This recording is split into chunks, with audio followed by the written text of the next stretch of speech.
आलस एक ऐसी बुरी आदत है जिसकी वजह से अच्छे अवसर भी हाथ से निकल जाते हैं। इस बुराई को जल्दी से जल्दी छोड़ देने में ही भलाई होती है। आलस की वजह से बहुत सारे नुकसान हो जाते हैं। बहुत से लोग इतने व्यस्त हैं, उन्हें एक समय खाना सोने का समय नहीं है। वहीं दूसरी तरफ कई लोगों के पास कोई काम धंधा ना होने के कारण आलस से परेशान है। वो अपनी निजी जिंदगी से परेशान होकर किसी भी काम में रुचि नहीं रखते। उन्हें हर समय थकान और नींद आने लगती है, इसलिए वो पूरी तरह सशक्त नहीं होते, जिससे उनको एक सकारात्मक ऊर्जा मिले, जिससे वो भी आगे ज़िंदगी में कुछ कर सके और ज़िंदगी सफल बन सके।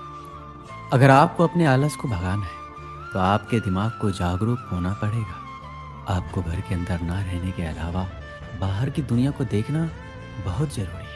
सकारात्मक सोच रखने वालों के साथ रहना और कुछ बनाने का हुनर ही आपको आलस्य से दूर कर सकता है। तो आइए हम आपको बताते हैं आलस को दूर कैसे करें। इसके 10 बेहतरीन तरीके। आलस कई प्रकार से आ सकता है। किसी को तो सब कुछ होने के बावजूद भी आलस आता है और किसी के पास कुछ ना करने से आलस आता है। कभी कभी यह नकारात्मक सोच भी हमें आलसी बना देती है। एक सकारात्मक सोच आपको आलसपन से दूर कर सकती है। एक सकारात्मक सोच जिंदगी को सफल बनाने में अहम भूमिका निभाता है। अगर आपका सोच सकारात्मक है तो आपको ना तो आलस से आएगा ना ही नींद, बस कुछ करने की सोच आएगी। सकारात्मक सोच लाने के लिए आप ऐसे लोगों के बीच जाएं जो सकारात्मक सोच रखते हैं और वही बात करते हो। इससे आपके अंदर भी एक ज्वाला आएगी और आप भी कुछ बनाने के लिए तैयार रहेंगे। आलस्य को निकालने के लिए आपको घर के अंदर से निकलकर बाहर देखना चाहिए कि कौन कितनी मेहनत कर रहा है और कैसे ज़िंदगी को आगे बढ़ाया जाता है। कहते हैं अगर व्यक्ति कुछ करने की ठान लेता है तो कोई भी समस्या उसके आगे पीछे नहीं आती। अगर कोई छोटी मोटी परेशानी आ भी जाए तो वह चकित नहीं होता है, बल्कि कुछ करने की सोचता है।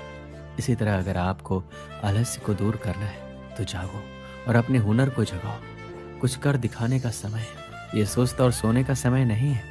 इससे आपके अंदर एक नई ऊर्जा आएगी। कोई भी व्यक्ति आलस्य से इसलिए भरा रहता है क्योंकि उसे मोटिवेशन की कमी होती है। आपको खुद प्रेरित होना पड़ेगा। इससे आपका दिल भी कुछ करने का सोचेगा और आपको एक जुनून मिल जाएगा कि जो कुछ मैं कर सकता हूँ। आप अपने काम को बढ़ावा देने या अपने लक्ष्य को प्राप्त करने के महत्व के बारे में पुष्टि और सोच के माध्यम से अपनी प्रेरणा को मजबूत कर सकते हैं। ये सबको पता है कि समय हमारे लिए कितना कीमती है। एक समय में आदमी क्या से क्या कर सकता है, जो कि हम इस आलसपन के वास्ते करते जाते हैं। ये सोचकर चलें कि जितना आप समय खराब कर रहे हैं उतना ही आप अपनी ज़िंदगी के पैसों को खर्च कर रहे हैं। बहुत बार ऐसा होता है कि हम किसी भी काम के रिजल्ट के बारे में सोचने लगते हैं। सोच नेगेटिव हो तो व्यक्ति का दिल और मन उस कार्य से हट जाता है। परिणाम स्वरूप काम करने का दिल नहीं करता, आलस से भारी होने लगता है। इसलिए किसी भी काम के अंत के बारे में ना सोचें, पूरी हिम्मत के साथ डटे रहें। ऐसा कौन सा कार्य संभव नहीं है जो मनुष्य ने नहीं किया। सुबह की सैर में बहुत ताकत होती है। ये शरीर के आलसपन को दूर करने के लिए बहुत महत्वपूर्ण है। 5 बजे अपने बिस्तर से निकले और बाहर खुली हवा में जाए, नंगे पांव हरी घास में चले। इससे आपको दोनों तरफ से नमी मिलेगी, जो कि बंद कोशिकाओं के लिए बहुत आवश्यक है। इसके अलावा आप ध्यान कर सकते हैं। ये हमें आंतरिक रूप से साफ और शुद्ध करता है। आलस्य हमारे द्वारा भारी भरकम और असंतुलित खाने से भी होता है। अगर हमें 4 रोटियों की भूख लगी तो हम एक और ज़्यादा खा लेते हैं। इससे हमारे शरीर का पाचन शक्ति कमज़ोर हो जाता है और यह अनावश्यक भोजन हमारे आलसपन को ज़्यादा बढ़ाता है। याद रखें, अगर आपको 4 रोटी की भूख है तो आप 3 ही खाएं। ये कहना बिल्कुल भी गलत नहीं हो कि हमारे आसपास बहुत नकारात्मकता है। ऐसा इसलिए क्योंकि हम जो पढ़ते हैं, देखते हैं, उसका हमारे दिमाग पर प्रभाव पड़ता है, जिसकी वजह से ना केवल तनाव होता है बल्कि हम खुद को इस कदर उन चीज़ों में उलझा लेते हैं जिससे निकलना मुश्किल हो जाता है। यही तो एक वजह है कि जब हमारे पास नकारात्मकता बहुत ज़्यादा दिखने लगती है तो हम बहुत अजीब सा बर्ताव करने लगते हैं। अगर एक नकारात्मक विचार मन में आ गया तो बाकियों को निमंत्रण मनुष्य खुद देता है। उसे उस दौरान किसी दूसरे की जरूरत नहीं पड़ती। उसका दिमाग नकारात्मक विचारों को अपनी तरफ खुद आकर्षित कर लेता है। इसमें कोई दो राय नहीं है कि नकारात्मक विचार बेहद शक्तिशाली होते हैं।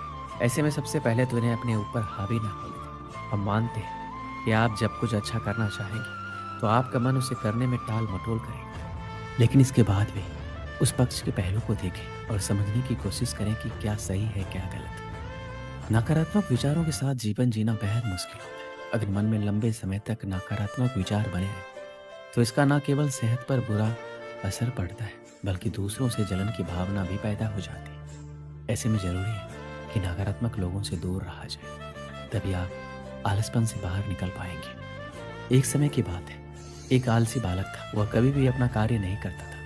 वह हमेशा विद्यालय नहीं जाता और अपनी कक्षा का कार्य भी सही प्रकार से नहीं करता था। एक दिन उसने सोचा कि आज मैं विद्यालय नहीं जाऊंगा और मन में ख्याल आता है कि आज मैं बगीचे यानी पार्क में घूमने जाता हूँ। जैसे ही वह पार्क में जाता है वहाँ गेंद से खेलने लगता है, क्योंकि उसने देखा कि पार्क में कोई नहीं था, एक भी प्राणी वहाँ नहीं था सिवाय उस बालक के। उसने एक पेड़ पर कौवे को बैठा देखा और कौवे से बोला कि यहाँ आकर मेरे साथ खेल खेलो। तो फिर कौवा कहता है, अरे बालक, इस समय मैं लोगों को उठाने के लिए जा रहा हूँ, मेरे पास बहुत सारे काम, छुट्टी के बाद तुमसे मिल पाऊंगा। फिर क्या, वो बालक नाराज हो जाता है और बगीचे में कबूतर को देखता है। कबूतर से कहता है, अरे मित्र आओ, मेरे साथ खेल खेलो। कबूतर कहता है, आज मैं भोजन इकट्ठा करने के लिए खेत में जा रहा हूँ, मेरे पास तुम्हारे साथ खेलने का समय नहीं है। बालक नाराज हो जाता है और वहीं पर एक भंवरे को देखता है और भंवरे से कहता है, क्या तुम प्रतिदिन ये फूलों का रस इकट्ठा करते रहते हो? आओ आज मेरे साथ थोड़ा खेल खेलो। भंवरा कहता है, यदि मैं तुम्हारे साथ खेल खेलूंगा तो फिर मैं फूलों से शहद कैसे इकट्ठा कर पाऊंगा? तुम मुझे माफ करो, मैं तुम्हारे साथ नहीं खेल सकता। फिर उसे एक चींटी दिखाई देती है और चींटी उसके भाग्य को खोल देती है और चींटी उसको एक संदेश देती है कि हमें आलस्य बनकर नहीं बैठना चाहिए। वह बालक अपने मन में विचार करता है कि संसार में चाहे पतंग हो, जीव जंतु हो या मानव, सभी अपने कार्य में व्यस्त रहते हैं, कोई भी आलसी नहीं है। तो फिर मैं किससे आलस करता हूँ और प्रण करता हूँ कि आज के बाद मैं भी आलसी बनकर नहीं बैठूंगा। उसी दिन से वह विद्यालय जाना शुरू करता है और मन लगाकर पढ़ाई करता है, जिससे वह विद्वान बन जाता है। इस कहानी से हमें क्या सीख मिलती है? मनुष्य का सबसे बड़ा शत्रु आलस होता है। वह उसके शरीर में रहकर उसके शरीर को इतना कमजोर कर देता है, वह कभी मेहनत नहीं कर पाता, परिश्रम नहीं कर पाता, उसकी इच्छा काम करने की नहीं होती, एकदम से अंदर से खोखला हो जाता है। इसलिए इस आलसी रूपी शत्रु को हमें अपने शरीर के मन से और आत्मा से हमेशा के लिए निकाल फेंकना चाहिए। हमें कभी भी अपने आप को खाली नहीं समझना चाहिए। जब भी हमें लगे कि हम खाली हैं तो हमें उस समय कुछ ना कुछ कार्य हमको करना चाहिए।